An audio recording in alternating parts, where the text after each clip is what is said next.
दिए बनाने वाली माँ की 3 शहरी बेटियां। तुम जैसी औरत मेरे किसी काम की नहीं। अरे तुम एक पति को एक पति का सुख दे नहीं सकती तो तुम इस घर में रहकर भी क्या करोगी? अपना सामान उठाओ और यहाँ से चली जाओ। कैसी बातें कर रहे हो? हमारी 3 बेटियां हैं, आप मुझे ऐसे नहीं छोड़ सकते। मैं तुझे छोड़ नहीं रहा बल्कि तुझे छोड़ चुका हूं। देख, मेरी जिंदगी में अब दूसरी औरत आ गई है। मैं उसके साथ ही रहना चाहता हूं। या तो तू इस घर से निकल जा, नहीं तो इस घर को मैं छोड़कर जा रहा हूं। जब आप मुझे धोखा दे ही चुके हो तो मैं इस घर में रहकर भी क्या करूंगी? मैं अपनी बेटियों को लेकर यहाँ से चली जाती हूँ। बबीता अपनी तीनों बेटी का हाथ पकड़ती है और अपना सामान लेकर अपने पति को छोड़कर चली जाती है, जिसके बाद वो अपने मायके अपनी माँ के पास पहुंच जाती है। लेकिन वहां भी उसकी माँ बहुत ज्यादा बीमार होती है। तू आ गई, अच्छा हुआ तू आ गई। ये मेरी जिंदगी के आखिरी पल थे। पता नहीं इसके बाद मैं तेरी शक्ल भी कभी देख पाती या नहीं। अपनी माँ को आखिरी सांसें गिनते हुए देख बबीता अपनी माँ से कुछ नहीं बता पाती। देखते ही देखते जैसे ही बबीता अपनी माँ से कुछ कह पाती तभी सुष्मिता भगवान को प्यारी हो जाती है, जिसके बाद बबीता अपनी माँ का अंतिम संस्कार कर देती है। बबीता की माँ सुष्मिता दिए बनाने का काम किया करती थी, जिसके चलते कुछ दिए घर में ही पड़े थे और राशन भी खत्म हो चुका था। घर में राशन भी नहीं है, कुछ समझ नहीं आ रहा क्या करूं। बस ये कुछ मिट्टी के दिए पड़े हैं। माँ, बहुत जोरों से भूख लगी है, कुछ खाने को नहीं बनाया आपने? हम दोनों बहनों को बहुत जोर से भूख लगी है, आप हमारे खाने के लिए कुछ बना दो, नहीं तो हमारे पेट में दर्द शुरू हो जाएगा। माँ, आपके पास तो पैसे भी नहीं है, आप कैसे लाओगी? मेरी प्यारी बच्चियों, घर में राशन तो खत्म हो गया है, इसलिए तुम थोड़ा सा इंतजार करो। मैं पहले ये मिट्टी के दिए बेचने चली जाऊं, जो पैसे कमाऊंगी उनसे तुम्हारे लिए खाना बनाऊंगी। बबीता मिट्टी के दिए लेकर बाजार में पहुंच जाती है, जहां दिवाली का सामान बिक रहा होता है। भरे पूरे बाजार को देखकर बबीता भी वहां बैठकर दिए बेचना शुरू कर देती है। दिए ले लो दिए, मिट्टी के दिए, दिए ले लो दिए। खूब देर तक आवाज लगाने के बाद भी उसके मिट्टी के दिए कोई नहीं खरीदता। कुछ देर बाद जब वो मायूस होकर बैठ जाती है तो एक औरत आती है और उससे कहती है, तुम्हारी मिट्टी के दिए का डिजाइन तो अच्छा है, चलो एक काम करो, मुझे 20 रुपए के दिए दे दो। पहली कमाई देखते ही बबीता बहुत खुश होती है। वो फौरन मिट्टी के दिए अपने पानी में डालकर उस औरत को दे देती है। वो औरत बबीता को 20 रुपए देकर चली जाती है। उसके जाने के बाद एक एक करके उसकी दुकान पर कुछ लोग आना शुरू हो जाते हैं। जो भी उसके पास दिए होते हैं वो शाम तक उन सभी दियों को बेच देती है, जिसके चलते वो कुछ पैसे कमा लेती है। उन पैसों से वो घर का राशन लेकर आती है और अपनी बेटियों के लिए खाना बनाती है। अपने हाथों से अपनी बेटियों को खाना खिलाते हुए वो कहती है, जिंदगी में बहुत उतार चढ़ाव ऐसे आते हैं जिस समय इंसान टूट जाता है। अभी मेरे पास करने के लिए कुछ भी नहीं था, लेकिन देखो, मिट्टी के दिए बेचकर मैंने अपनी तीनों बेटियों का पेट भर दिया। अब मैं अपने आप से दिए बनाना शुरू करूंगी और उन्हें बेचूंगी। बबीता उस दिन से मिट्टी के दिए बनाना शुरू कर देती है और उन्हें बेचती है। देखते ही देखते वो अपने काम में परिवर्तन भी लाती है। जैसे पहले केवल मिट्टी के दिए न बेचकर अब वो रंग लगाकर कलरफुल दिए बेचती है, जिसके चलते उसके अच्छे खासे पैसे बन जाते हैं और वो इसी के चलते अपनी तीनों बेटियों को स्कूल में पढ़ने के लिए भी डाल देती है। इसी प्रकार वो मिट्टी के दिए बनाकर अपना गुजारा करने लगती है। कुछ समय बाद दिवाली आ जाती है और दिवाली पर भी वो थोड़ा थोड़ा करके अपनी बेटियों के लिए बम पटाखे लेकर आती है। ये क्या माँ, बस इतनी थोड़ी सी बम पटाखे? इतने बम पटाखे तो बस 10 मिनट में ही खत्म हो जाएंगे और आप हमारे लिए नए कपड़े भी नहीं लेकर आए हो। आप मेरे लिए फुलझड़ी भी नहीं लेकर आए। इस बार ऐसे ही दिवाली मना लो, उसके बाद अगली दिवाली तुम्हारी अच्छे से मनाएंगे। थोड़े थोड़े में गुजारा करके वो दिवाली का त्योहार मना लेती हैं। धीरे धीरे कुछ वक्त बीत जाता है और बबीता की तीनों बेटियां बड़ी होने लगती हैं। +2 की कक्षा पास करने के बाद बबीता अपनी तीनों बेटियों को शहर पढ़ाई करने के लिए भेज देती है और खुद गांव में रहकर यहाँ वहाँ काम करके अपना गुजारा करती रहती है। मेरी बेटियां तो शहर में पढ़ाई लिखाई कर रही हैं, यहाँ के बारे में अगर उन दोनों को पता चला तो कहीं घर न लौट वापस आए। मैं उनके भविष्य के बीच में कभी नहीं आऊंगी। कई बार भूखे सोकर बबीता पैसे बचाती है और अपनी तीनों बेटियों की पढ़ाई के लिए उन्हें पैसे भिजवा देती है, जिसके चलते कुछ समय में उसकी तीनों बेटियों की अच्छी जगह नौकरी लग जाती है। लेकिन फिर भी वो अपनी माँ के बारे में एक बार भी नहीं सोचती और शहर में जाने के बाद शहर जैसी हो जाती हैं।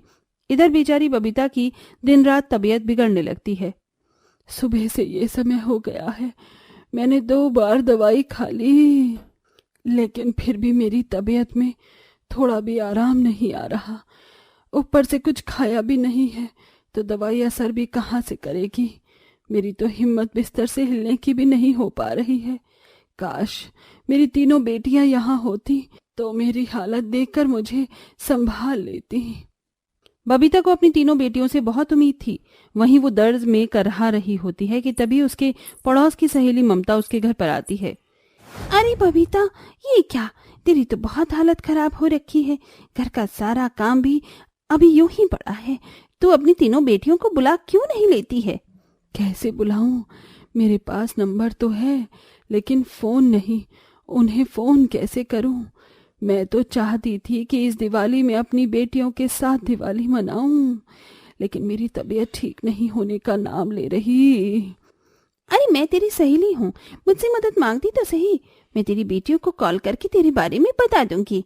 फिलहाल तो मैं तेरे घर का थोड़ा काम कर देती हूँ।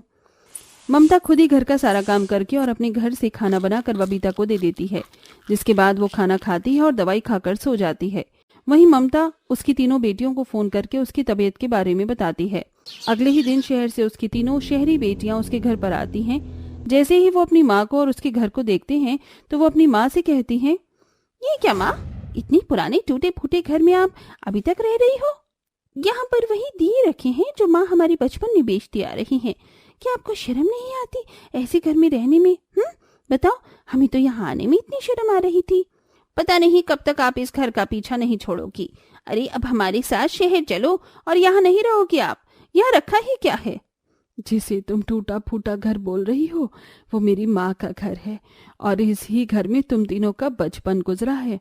तुम्हारी ढेर सारी यादों के सहारे मैं इस घर में रह रही हूँ, और जिस काम के लिए तुम ये कह रही हो कि मैं बचपन से कर रही हूँ, आज उसी काम के बलबूते तुम इतनी कामयाब हुई हो, वरना तुम्हारे पिता ने तो हमें मरने के लिए छोड़ दिया था। आज अगर मैं मेहनत करके दिया ना बेचती तो शायद तुम तीनों बहनों का कोई वजूद ही नहीं होता। अपनी माँ की ऐसी बातें सुनकर प्रिया, पारुल और अंजलि को अपनी गलती का पछतावा होता है, जिसके चलते वो अपनी माँ से कहती हैं, सही कहा माँ आपने, हम तो शहर चली गई थी, वहीं पर रह रहे थे, और फिर हमने पलटकर एक बार भी आपको नहीं देखा। पता नहीं कितने सालों से आपने यहाँ दिवाली मनाई, वो भी अकेले। घर में रह रहकर आपकी ये हालत हो गई है माँ। हमें तो इसके बारे में सोचा भी नहीं था। और सही कहा, आज तो हमारा ये वजूद जो हुआ है, शहर से इतना पढ़ लिख कर आना, शहर की तरह मॉडल बनना, ये सब आपकी ही देन है। आपकी वजह से आज हम इस कामयाबी पर पहुंचे हैं, और हमें आपकी ही कदर नहीं कि इन सब के लिए हमें माफ कर दो माँ। अरे मेरी बच्चियों, तुम्हें मुझसे माफी मांगने की जरूरत नहीं है।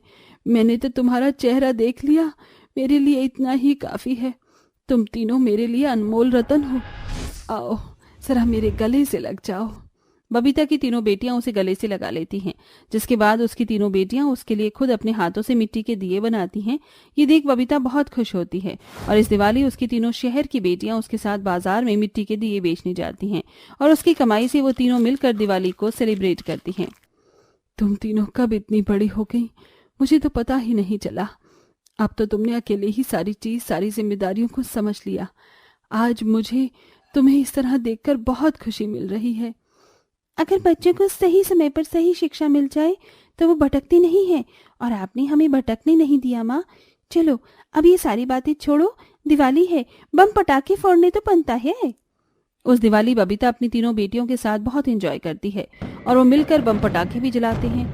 दिवाली खत्म होने के बाद तीनों बेटियां अपनी माँ बबीता के पास ही रुक जाती हैं और उनकी देखभाल करने लगती हैं, जिसके चलते बबीता खुशी खुशी अपनी बेटियों के साथ रहने लगती है। 3 गरीब बहू का जादुई टिफिन। भैया, घर में राशन भी खत्म हो गया है, अब हम लोग क्या करें? पूरे दिन दिहाड़ी पर काम करने के बाद भी हम लोगों को हमारी मेहनत की कमाई नहीं मिलती।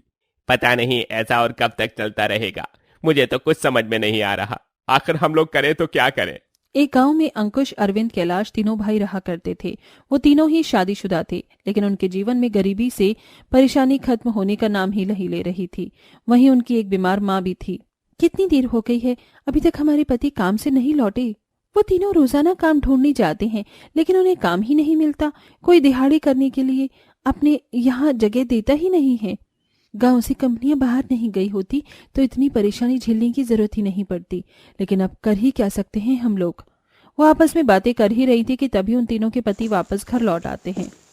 प्रेरणा, जाओ जरा एक गिलास पानी लेकर आओ।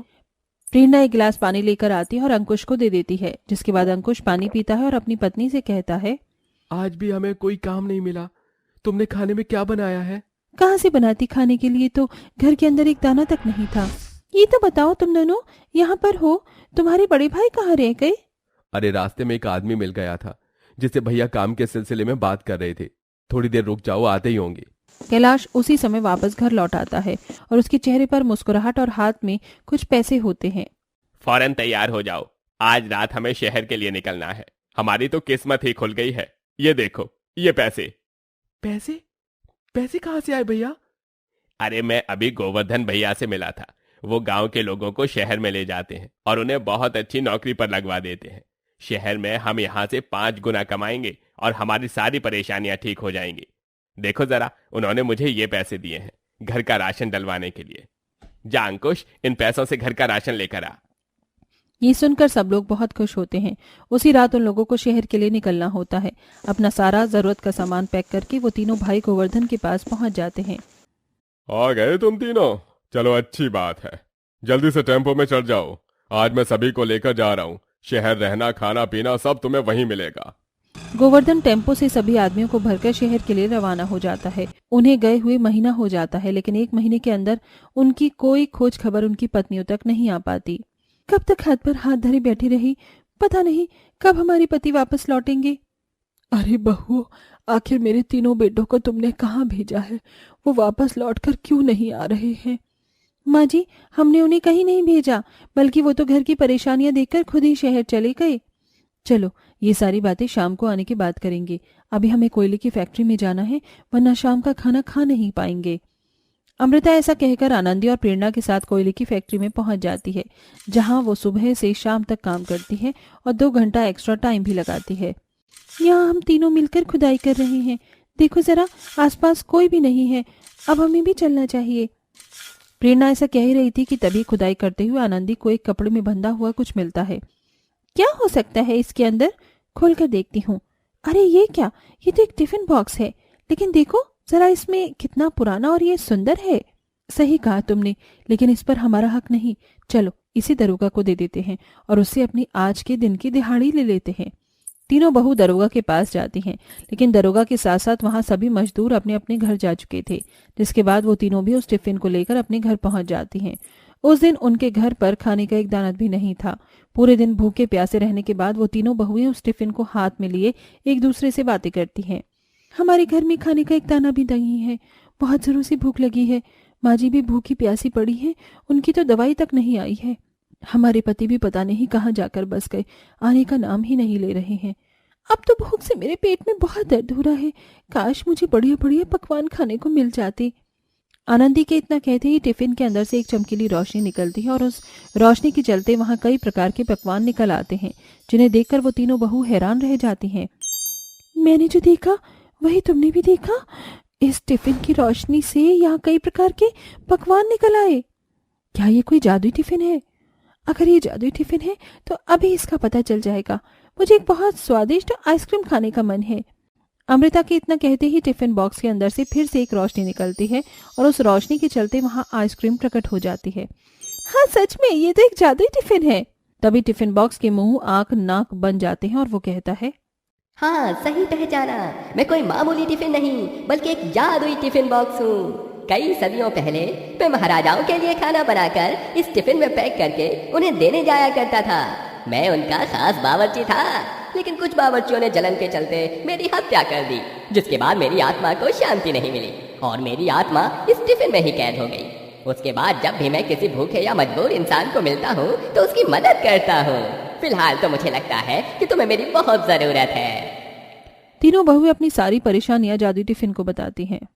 तुम्हें परेशान होने की जरूरत नहीं है, मेरे रहते तुम सभी भूखे पेट कभी नहीं सोओगे। जादुई टिफिन की मदद से उस रात तीनों बहू अपनी सास के साथ पेट भरकर खाना खाने लगती हैं। अगले दिन जब सवेरा होता है तो प्रेरणा के दिमाग में एक आइडिया आता है। अरे रुको दीदी, क्यों कोयले की खदान में मजदूरी करने जा रही हो, जबकि अब हमारे पास जादुई टिफिन है?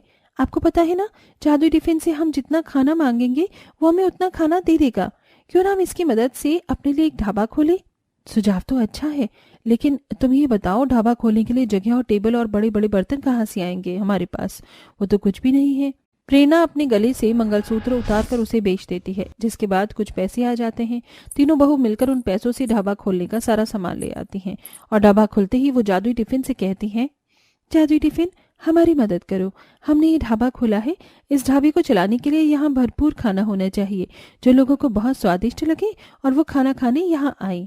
आनंदी के इतना कहते ही जादुई टिफिन से एक रोशनी निकलती और वहाँ रखे बड़े बड़े बर्तनों में कई प्रकार के खाने प्रकट होते हैं। किसी में पूरी, किसी में शाही पनीर, तो किसी में बिरयानी आ जाती है। जब जितना खाना चाहिए हो मुझसे मांग लेना, मैं तुम्हारी मदद करने के लिए हमेशा यहाँ पर ही हूँ। तीनों बहू बहुत खुश होती हैं, जिसके बाद वो उस ढाबे को चलाने लगती हैं। सुबह से दोपहर तक तो ढाबे में कोई नहीं आता, जिसके चलते तीनों का चेहरा बहुत मायूस हो जाता है। लेकिन दोपहर के बाद शाम होते होते धीरे धीरे कस्टमर आने शुरू हो जाते हैं और सभी को उनके ढाबे का खाना बहुत पसंद आता है। खाना तो मैंने कई ढाबों का खाया, लेकिन यहाँ का खाना बहुत स्वादिष्ट है, मेरा तो पेट ही भर गया। मालती खाने के पैसों के साथ साथ उन्हें टिप भी देकर जाती है। इस प्रकार अब रोजाना वो ढाबा चलाती है और आखिरी में गरीबों को खाना खिलाते हैं। इसी के चलते वो तीनों अच्छा खासा पैसा कमाना शुरू कर देते हैं। अब उनकी परेशानियां धीरे धीरे कम होने लगती हैं और वो अपनी सास का इलाज भी करवा लेती हैं। जिसके बाद सुष्मिता अपनी तीनों बहुओं से कहती है, अब तो हमारे पास पैसे भी हैं और हमारी परेशानियां भी खत्म हो गई हैं।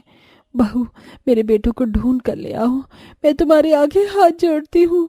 मुझे अपने बेटों को देखना है, मेरा दिल बहुत सहमा हुआ है, पता नहीं कहाँ होंगे, किस हालत में होंगे। चिंता मत करो माँ जी, हम तीनों शहर जाएंगे और अपने पतियों को ढूंढकर जरूर लेकर आएंगे। अमृता, आनंदी और प्रेरणा के साथ शहर पहुंच जाती है और वहां पर अपने पतियों की फोटो पुलिस थाने में दिखाकर उनके गुमशुदा होने की रिपोर्ट लिखवाती है। इसी के चलते शहर की एक कंपनी में छापा मारा जाता है, जहां उनके तीनों पति भी होते हैं। वो वहां से अपने तीनों पतियों को बचाकर वापस गाँव ले आती है, जहाँ उनके पति उन्हें अपने साथ हुई घटना के बारे में बताते हैं।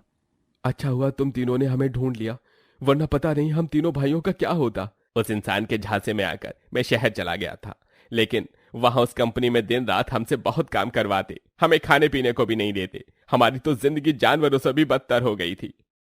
लेकिन तुम तीनों ने हमें बचाया कैसे, और ये तरक्की इतनी जल्दी कैसे हुई?